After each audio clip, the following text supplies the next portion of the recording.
આપણા બંધારણના મૂળભૂત હકો જોયા કે જે 6 હકો આપણા બંધારણની અંદર આપણા બંધારણના ઘડવૈયાઓએ એમાં સમાવેશ કર્યો છે, એમાંનો સૌ પ્રથમ હક એટલે સમાનતાનો હક. તો ચાલો આ સમાનતાના હક આપણને શું માહિતી, આપણને કયા કયા હક આપે છે એની માહિતી મેળવીએ. અહીં તો આ સમાનતા જોઈને જ આપણને આ શબ્દ ઉપરથી ખબર પડે કે સમાનતા એટલે સૌને સરખું. જે કાંઈ છે ભારત દેશની અંદર એ ઉપયોગ કરવાનો, વાપરવાનો બધાને સમાન હક રહેલો છે. સૌ પ્રથમ વાત કરીએ તો કાયદા સમક્ષ સમાનતા અને કાયદાનું સમાન રક્ષણ, આ બે ખ્યાલોનો સમાવેશ કરવામાં આવ્યો છે કે સમાનતાના હકની અંદર એમ કહી શકાય કે કાયદા સમક્ષ સમાનતા, કે કાયદો છે બધા માટે સરખો છે, અને કાયદાનું સમાન રક્ષણ, એ બે ખ્યાલોનો સમાવેશ છે એ સમાનતાના હકની અંદર કરવામાં આવ્યો છે. ચાલો આને વિગતે જોઈએ. કાયદા સમક્ષ સમાનતા એટલે શું? તો કે કોઈ પણ વ્યક્તિ કે વર્ગની તરફેણમાં વિશેષાધિકારનો અભાવ, કે કોઈ પણ વ્યક્તિ હોય કે કોઈ પણ વર્ગ હોય એની તરફેણમાં કોઈ વિશેષ અધિકાર એને આપવામાં આવશે નહીં. બધા માટે કાયદો છે એ સમાન છે. આ ઇમેજની અંદર જે આપણા ભારતના કોઈ પણ વર્ગમાં રહેલા હોય છતાં પણ ભારતમાં વસતા દરેક વ્યક્તિ, દરેક નાગરિક માટે કાયદો સમાન લાગુ પાડવામાં છે. કોઈ એક વર્ગ માટે અલગ કે કોઈ એક વ્યક્તિ માટે અલગ કાયદો છે એવું આપણા બંધારણમાં ઉલ્લેખ નથી. આગળ વાત કરીએ વિદ્યાર્થી મિત્રો તો એક સરખી પરિસ્થિતિમાં મુકાયેલ વ્યક્તિઓને એક સરખો જ કાયદો લાગુ પડશે. એવું નથી કે ભારતની અંદર જ્યારે કોઈ દંડ આપવામાં આવે છે તો આ વ્યક્તિ માટે અલગ, આ સમુદાય માટે અલગ, બધા માટે એક સરખી પરિસ્થિતિ તો એક સરખો જ બધાને કાયદો લાગુ પડે છે. અને આ હક મુજબ સમાનતાનો જે હક છે, આ હક મુજબ વ્યક્તિઓ વચ્ચે જ્ઞાતિ, જાતિ, લિંગ, જન્મસ્થાન, આવક કે શિક્ષણના કારણોસર ભેદભાવ રાખવામાં આવશે નહીં. ભારતમાં વસતો દરેક નાગરિક કોઈ પણ જ્ઞાતિ ધરાવતો હોય, કોઈ પણ જાતિનો હોય, સ્ત્રી હોય, પુરુષ હોય, ભલે ગુજરાતમાં જન્મેલો હોય કે બોર્ડર ઉપર જન્મેલો હોય કે રાજસ્થાનના જન્મેલો હોય, જમ્મુ કાશ્મીરમાં હોય, ઉત્તર, દક્ષિણ, પૂર્વ, પશ્ચિમ, કોઈ પણ ભારતની દિશામાં જન્મેલો હોય કે એની આવક વધારે હોય કે ઓછી હોય, એ ખૂબ પૈસાદાર છે કે ગરીબ છે, કે એ ખૂબ શિક્ષિત છે કે એ અશિક્ષિત છે, આવા કોઈ પણ કારણસરનો ભેદભાવ છે એ રાખવામાં આવતો નથી અને બધાને સમાન હક પૂરો પાડવામાં આવે છે. આ ઇમેજની અંદર આપણે જોઈ શકીએ છીએ કે જે એક પટ્ટાવાળાથી લઈને કોઈ સારો એજ્યુકેટેડ પર્સન છે છતાં પણ અહીંયા કોઈ પણ જાતનો ભેદભાવ રાખવામાં આવતો નથી. બંનેને ભારતની અંદર ભારતના નાગરિક છે એટલે સમાન હક, એમને સમાન કાયદા લાગુ પડે છે. આગળ વાત કરીએ વિદ્યાર્થી મિત્રો તો આ લોકો જે આપણા ભારતના નાગરિકો છે તેમની સાથે કાયદાનો વ્યવહાર એક સરખો રહેશે.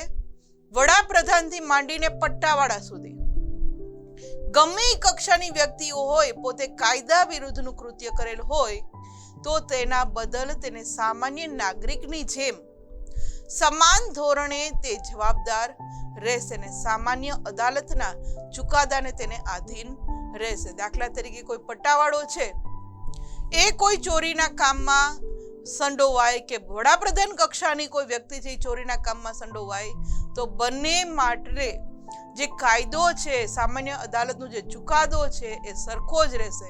એવું નહીં થાય કે પટ્ટાવાળો છે એટલે એને વધારે ગુનો સાબિત કરીને એને વધારે દંડ, કે ચલો એને 10 વર્ષની, વડાપ્રધાન કક્ષાની કોઈ વ્યક્તિ પકડાય તો એને ઓછો દંડ, એવું નથી.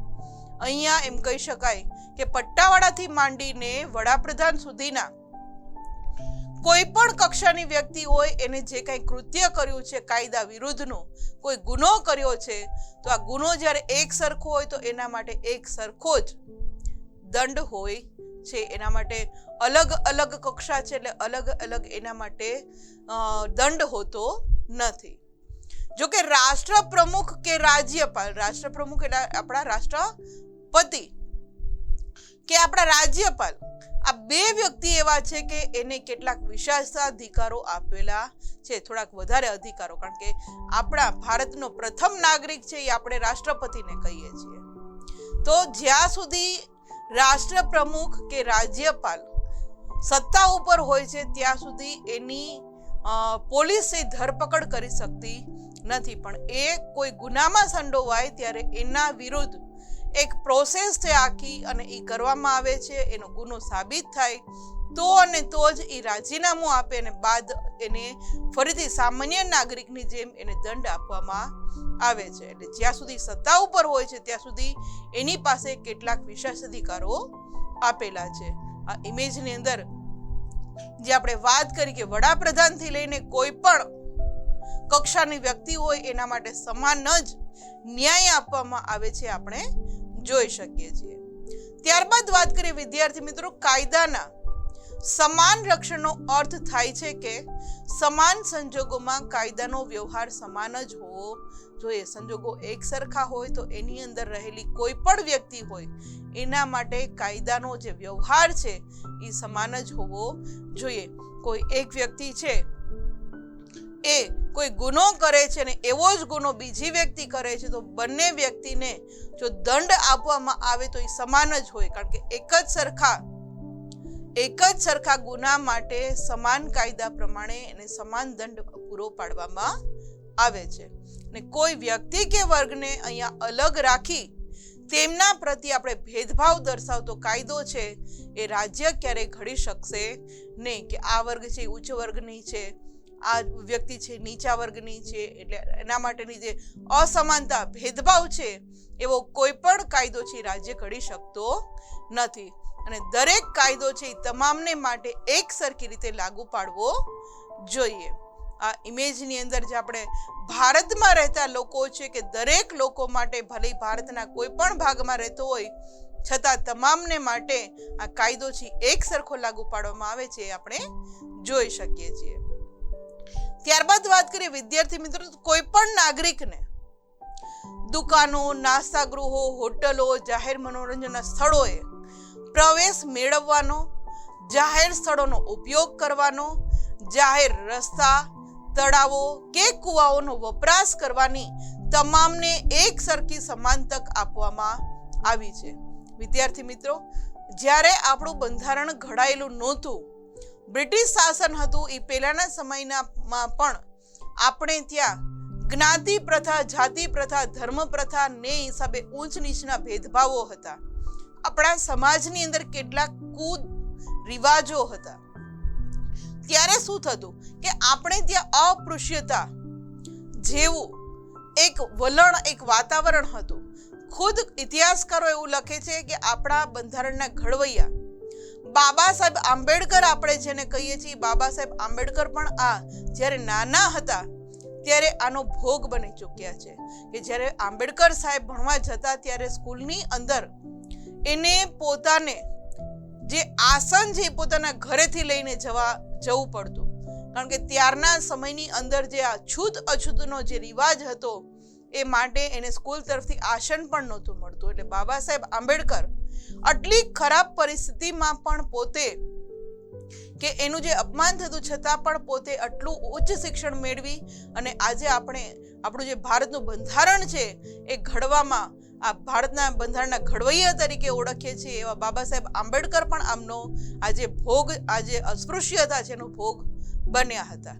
વિદ્યાર્થી મિત્રો, પણ આજે ભારતનું બંધારણ જ્યારે ઘડ્યું છે ત્યારે સમાનતાના હકની અંદર આ અસ્પૃશ્યતા નિવારણ માટે એક આખો સમાનતાનો હક જે મૂક્યો છે એ ખૂબ જ એમ કહી શકાય કે ભારતના તમામ નાગરિકને સમાન તક મળ્યો, જેથી કોઈ પણ વર્ગની વ્યક્તિ હોય, કોઈ પણ જાતિની હોય છતાં પણ ભારતની અંદર રહેલી કોઈ પણ દુકાન છે, મોલ છે, નાસ્તાગૃહ છે, હોટલ છે, એની અંદર એને જાતા રોકી શકાય નહીં, કે તમે આ જ્ઞાતિના છો એટલે તમને પ્રવેશ નહીં મળે, એવું ક્યાંય પણ છે એ કરી શકાતું નથી. કારણ કે આ સમાનતાનો હક છે એ એવી માહિતી પુરવાર કરે છે કે જાહેર મનોરંજનનું સ્થળ હોય, ક્યાંય પણ જવું હોય, રસ્તા વાપરવા હોય, આપણા ઘરે જે પાણી આવે છે એ જ પાણી બીજાને મળે છે. એવું નથી કે ઉચ્ચ વર્ગ માટે અલગ પાણી છે, આપણા માટે અલગ પાણી છે, ના. દરેક માટે તળાવો કુવાઓનો વપરાશ કરવાની સમાન તક છે એ આ સમાનતાના હકની અંદર પુરવાર કરી છે. હા, સ્ત્રીઓ અને બાળકો, કારણ કે સ્ત્રીઓની છે પ્રાચીન સમયથી જેમ કહી શકાય કે જે સ્થિતિ છે એકદમ દયજનક હતી. આપણને ખ્યાલ છે કે સ્ત્રીઓ માટે કેટલાય અત્યાચારો આપણા સમાજની અંદર, જે કુરિવાજો હતા, બાળકીને દૂધ પીતી કરવી, વિધવા વિવાહ ન કરવા દેવા, બાળ લગ્ન કરાવી દેવા, ત્યારબાદ સતી કરી દેવી, એવા કેટલા બધી જે સ્ત્રીઓને દયજનક સ્થિતિ બનાવતા જે રિવાજો હતા, જેના કારણે સ્ત્રીઓ છે એની આને ખૂબ ભેદભાવ થતો હતો, એને શિક્ષણ આપવામાં નહોતું આવતું. આ માટે આપણા બંધારણની અંદર લિંગના આધારે, એટલે કે જે સ્ત્રીઓ અને બાળકો છે એના માટે ખાસ કાયદાકીય જોગવાઈઓ લિંગના આધારે જે મૂકી છે, તો એને આપણે ભેદભાવ ગણી શકાય નહીં. ત્યારે કોઈ પુરુષ વર્ગ છે એવું ન કહી શકે કે ભાઈ શા માટે સ્ત્રીઓને આટલા સારા તમે આપ્યા છે, કારણ કે સ્ત્રીઓની સ્થિતિ સુધારવા માટે જ અહીંયા સમાનતાના હકની અંદર સ્ત્રીઓ માટે અને બાળકો માટે ખાસ કાયદાકીય જોગવાઈ કરવામાં આવી છે, તો એને આપણે ભેદભાવ ગણી શકીએ નહીં. આ ઇમેજની અંદર જે અલગ અલગ વસ્તુનો આપણે ઉપયોગ કોઈ પણ જ્ઞાતિ જાતિના ભેદભાવ વગર કરી શકીએ છીએ એ જોઈ શકીએ છીએ. ત્યારબાદ વાત કરીએ વિદ્યાર્થી મિત્રો તો સમાજની. આપણા સમાજની અંદર જે અનુસૂચિત જાતિ છે, અનુસૂચિત જનજાતિઓ છે, તેમજ સામાજિક અને શૈક્ષણિક રીતે પછાત વર્ગો જે રહી ચૂક્યા છે એની ઉન્નતિ માટે રાજ્યએ ખાસ જોગવાઈ કરતા રોકશે નહીં. કારણ કે આપણને ખ્યાલ છે પ્રાચીન સમયમાં અમુક લોકોનો વિકાસ નથી થયો, કારણ કે એ આદિવાસી વિસ્તારમાં રહેતા હતા, એની જાતિ હવે ધીમે ધીમે શિક્ષણ મેળવતી થઈ છે, કે સમાજના એવા વર્ગો છે કે જેને પ્રાચીન સમયની અંદર શૈક્ષણિક નથી પૂરું પડ્યું અને સમાજમાં એ પાછળ રહી ગયા છે. તો આવી જાતિઓ માટે, આવા વર્ગો માટે આપણી રાજ્ય સરકાર છે એને ખાસ શિક્ષણ મળે એ માટે ઘણી બધી જોગવાઈઓ કરે છે, ઘણી બધી શિષ્યવૃત્તિઓ, અનામત બેઠકો એના માટે ફાળવે છે. તો આને આપણે ભેદભાવ કહી શકીએ નહીં, કે કોઈ વ્યક્તિ છે એને રોકી શકે નહીં કે શા માટે તમે ભાઈ આ લોકોને વધારે અનામત આપો છો, શિષ્યવૃત્તિ આપો છો, ફી માફી આપો છો. તો કોઈ પણ વ્યક્તિ છે એનો વિરોધ કરી શકે નહીં, કારણ કે બંધારણની અંદર આ જાતિઓ માટે, આ વર્ગ માટે છે ખાસ જોગવાઈ કરી છે. સરકારી નોકરીઓમાં કે ઉચ્ચ અભ્યાસમાં પણ પ્રવેશ મેળવવા માટે આ જે પછાત જાતિઓ છે એના માટે અનામત બેઠકો અલગ કરવાની જોગવાઈ પણ છે. તો એ પણ સમાનતાનો હકનો ભંગ થાય છે એવું ગણવું નહીં, કારણ કે આ જાતિઓનો વિકાસ કરવો એ આપણા સરકારની ખાસ ફરજ છે. આ ઇમેજની અંદર જે ભારતની અમુક જાતિઓ જે આપણે વાત કરી રહ્યા છીએ એને આગળ લાવવા માટે સમાજ પ્રયાસ કરી રહ્યા છે એ આપણે જોઈ શકીએ છીએ. ત્યારબાદ વાત કરીએ વિદ્યાર્થી મિત્રો રાજ્યોની અંદર જે જાહેર નોકરીઓ હોય છે, સરકારી નોકરીઓ જેને આપણે કહીએ છીએ, આ નોકરીઓની અંદર નિમણૂક સંબંધી બાબતોમાં પણ તમામ નાગરિક માટે સમાન હક રહેશે, કે ભારતનો કોઈ પણ નાગરિક હોય જો એ પોતે કેપેબલ અને લાયકાત ધરાવતો હોય તો એને નિમણૂક મળી શકે. ત્યાં પણ એવું નથી કે ઉચ્ચ વર્ગના વ્યક્તિ છે એને જઈને નોકરી આપવી. કોઈ પણ જ્ઞાતિનો હોય એ જાતિ જ્ઞાતિના ભેદભાવ વગર જો એ લાયકાત ધરાવતો હોય તો એને નિમણૂક મળી શકે છે. અને નોકરી સંબંધી પણ જરૂરી લાયકાતો નક્કી કરવાની રાજ્યને છૂટ આપવામાં આવી છે, કે લાયકાત નક્કી કરે છે સરકાર, અને એ લાયકાત ધરાવતો કોઈ પણ વ્યક્તિ હોય તો એ પછી સ્ત્રી હોય કે પુરુષ હોય એ નોકરીમાં એ નિમણૂક મેળવી શકે છે. સામાજિક ન્યાય અને વ્યક્તિના ગૌરવની ખાતરી સ્વરૂપ અસ્પૃશ્યતા નાબૂદી કરીને અસ્પૃશ્યતાનું કોઈ પણ સ્વરૂપમાં આચરણ પર પ્રતિબંધ છે અને શિક્ષાપાત્ર ગુનો બને છે. કારણ કે આપણા પ્રાચીન સમયની અંદર ઇતિહાસકારો એવું કહે છે કે આપણે ત્યાં આપણા સમાજની અંદર અસ્પૃશ્યતા નામનો જે કુરિવાજ હતો એ ખૂબ જ ખરાબ હતો, અને આનો ભોગ ઘણી વ્યક્તિઓ બની ચૂક્યા છે. એટલે હાલની તકે જો કોઈ આ અસ્પૃશ્યતા નો કોઈ જો આવો કુરિવાજ ફરી સમાજમાં લાવે, એનું આચરણ કરે, તો એની ઉપર આપણી સરકારે આપણા બંધારણમાં એને પ્રતિબંધિત કર્યું છે, અને જો કોઈ આવું કરતા પકડાય તો એને શિક્ષા પણ કરી શકાય, એ ગુનો છે એવું આપણે આ બંધારણની અંદર ઉલ્લેખ કર્યો છે. આ ઇમેજની અંદર જે આપણે અસ્પૃશ્યતા નાબૂદી માટે જે ગાંધીજીએ એમ કહેવાય કે અભિયાન ચલાવ્યું હતું ને ગાંધીજીએ તો ત્યાં સુધી પોતાના આશ્રમમાં પણ એક આખો પરિવાર છે એને પોતાની સાથે રાખ્યો તો હરિજન પરિવારને, કે જેથી લોકો સમજે કે આ પણ માણસો જ આપણા જેવા છે, કોઈ ઊંચ નીચનો ભેદભાવ હોવો જોઈએ નહીં સમાજમાં. એ માટે ગાંધીજી પણ પોતાના આશ્રમમાં આ હરિજન પરિવારને પોતાની સાથે રાખે છે અને એની દીકરીને પોતે દત્તક દીકરી તરીકે લે છે. એ માટે કે સમાજ છે એ હવે જાગે કે આવું અસ્પૃશ્યતા જેવું કશું જ હોવું ન જોઈએ અને આ જે કુરિવાજ છે એ આપણા સમાજમાંથી દૂર કરવા માટેની કામગીરી છે એ સૌથી વધુ આપણા રાષ્ટ્રપિતા ગાંધીજીએ કરી હતી, કે જે આ ઇમેજની અંદર આપણે જોઈ શકીએ છીએ. ત્યારબાદ વાત કરીએ વિદ્યાર્થી મિત્રો, સમાજની અંદર જે કૃત્રિમ ભેદભાવો ઊભા કરતા, આપણા સમાજમાં પહેલા કૃત્રિમ ભેદભાવો ઊભા થતા હતા, એવા જે ઇલકાબો હતા, ખિતાબો હતા, એ દૂર કરવામાં આવ્યા છે. જેમ કે પહેલાના બ્રિટિશ શાસન હતું ત્યારે ઘણાના નામની આગળ સર, દિવાનજી, રાવ બહાદુર આવા વિશેષણો લગાડતા હતા કે જેથી ખબર પડે કે ઓહો આ તો દિવાનજી છે, ઓહો આ તો રાવ બહાદુર છે. આપણે પિક્ચરમાં ઘણી વાર જોતા હોય છે, એવું બતાવે છે, ઓ સર. એટલે આપણે આવા જે ખિતાબો જેની આગળ ઇલકાબો લગાવેલા હોય એને આમ ઊંચા દરજાની વ્યક્તિ સમજતા હતા. પણ હવે આપણા બંધારણની અંદર આવા ખિતાબો ઇલકાબોને દૂર કરી દીધા છે કે ના, આવા વિશેષણો હવે કોઈ લગાવવાના નથી. અને સ્વતંત્રતા પછી તો જુદા જુદા ક્ષેત્રમાં તેમના વિશિષ્ટ પ્રદાનને અને સિદ્ધિઓને ધરાવતી વ્યક્તિઓને જ બિરદાવવા માટે સરકાર દ્વારા, કારણ કે જો કોઈ ખરેખર વિશિષ્ટ કોઈ પ્રદાન આપે છે કે કોઈ સિદ્ધિ ધરાવે છે તો એ વ્યક્તિને બિરદાવવા માટે સરકાર દ્વારા દર વર્ષે એમ કહેવામાં આવે છે કે અલગ અલગ જે એવોર્ડ આપવામાં આવે છે, તો એ એવોર્ડ છે એ ભારત રત્ન છે, પદ્મભૂષણ છે, પદ્મ વિભૂષણ છે, પદ્મશ્રી છે, આવાથી એવોર્ડ આપવામાં આવે છે. પણ જે નામની આગળ જે બધા ઇલકાબો પોતાના લગાવેલા હતા કે જેથી પોતે વ્યક્તિ અલગ પોતાની જાતને સમજે, એ દરેક ઇલકાબો સર, દિવાનજી, રાવ બહાદુરી કાઢી નાખ્યા. અને એના જગ્યાએ જો કે ખરેખર તમે કોઈ સારી સિદ્ધિ ધરાવો છો, કોઈ ક્ષેત્રની અંદર તમે કંઈક વિશિષ્ટ શોધખોળ કરી છે, તો ભારત સરકાર છે આવી વ્યક્તિઓની સિદ્ધિને બિરદાવવા માટે, એને ખરેખર શાબાશી આપવા માટે સરકાર દ્વારા છે એ આવા અલગ અલગ એવોર્ડ આપવામાં આવે છે.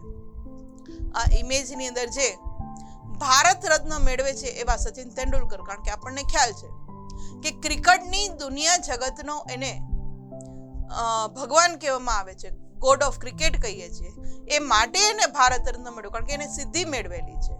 અહીંયા દરેક વ્યક્તિ જે સિદ્ધિ મેળવે છે એને જ આવા એવોર્ડ આપવામાં આવે છે કે જેથી આપણે ભારત રત્ન, આપણને ખ્યાલ છે કે 26મી જાન્યુઆરી પહેલા આ દરેક એવોર્ડ છે એ જે વિશિષ્ટતા દર્શાવે છે, જે ખરેખર આવી કામગીરી સારી કરી છે એ વ્યક્તિને પૂરી પાડવામાં આવે છે. ત્યારબાદ વાત કરીએ વિદ્યાર્થી મિત્રો, તો લશ્કરી સેવાઓમાં પણ જે લોકો આપણા આર્મી છે, ત્રણેય પાંખની આર્મી જે આપણે કહીએ છીએ કે ભૂમિદળ, નૌકાદળ ને હવાઈ દળ, આ આર્મીની અંદર એમાં જે લશ્કરી સેવાઓમાં જે ખાસ પોતે કોઈ સુરવીરતાભર્યું કામ કર્યું હોય તો એને પરમવીર ચક્ર અપાય છે. અને લશ્કરી સેવાઓના નામની આગળ જે રીતેનો હોદ્દો હોય છે એ હોદ્દા પ્રમાણે general, major, chief marshal, field marshal જેવા વિશેષણો લગાવે છે. અને તે સમાનતાનો હક છે એનો ભંગ ગણવામાં આવતો નથી, કારણ કે અહીંયાના હોદ્દા મુજબ એમના નામની આગળ વિશેષણ લાગે છે. આમ આ હક થકી સમાનતાવાળા સમાજની સ્થાપનાનો ઉદ્દેશ છે અને ભારતમાં કાયદાનું શાસન છે તે સ્થાપિત થાય છે કે દરેક વ્યક્તિને જે સમાન સમાજની અંદર હક મળી રહ્યો છે. આ ઇમેજની અંદર જે લશ્કરી સેવાઓમાં અલગ અલગ જે પરમવીર ચક્ર અને અલગ અલગ જે ચક્રો અપાય છે એની વીરતા પ્રમાણે એ આપણે જોઈ શકીએ છીએ. ત્યારબાદ વાત કરીએ વિદ્યાર્થી મિત્રો, અલગ પ્રકારના સમૂહો કે વર્ગો માટે તેમની અલગ વિશિષ્ટ સેવાઓના સંદર્ભમાં અલગ પ્રકારની કાયદાકીય જોગવાઈ હોઈ શકે છે. દાખલા તરીકે વકીલો છે, ડોક્ટર છે, શિક્ષકો છે, કોઈ વીમા કંપનીઓ છે, સ્ત્રીઓ છે, સગીરો છે, આ દરેક માટે અલગ અલગ કાયદાઓ હોય છે. પણ એના સેવાના માટે પણ સમાન કામ માટે સમાન વેતનનો સિદ્ધાંત પણ આ અનુચ્છેદનો જ એક ભાગ છે કે વકીલના જે છે તો એને અલગ સેવા હોય છે, પણ એમાં સ્ત્રી હોય કે પુરુષ હોય પણ એને સમાન કામ કરતી હોય તો સમાન વેતન જ મળવું જોઈએ. ડોક્ટર સ્ત્રી પણ હોઈ શકે અને પુરુષ પણ હોઈ શકે. તો બંને ડોક્ટર છે તો એવું ન કરી શકે કે પુરુષ ડોક્ટર છે એને વધારે વેતન મળવું જોઈએ, સ્ત્રી ડોક્ટરને ઓછું મળવું જોઈએ. પણ સમાન કામ માટે સમાન વેતનનો સિદ્ધાંત છે એ આ સમાનતાના હકની અંદર જ એનો સમાવેશ થાય છે. આ ઇમેજની અંદર કોઈ પણ વર્ગની અંદર કામ કરતા હોય છતાં પણ એને સમાનતાના ધોરણે જ એને સમાન વેતન મળે છે એ આપણે જોઈ શકીએ છીએ.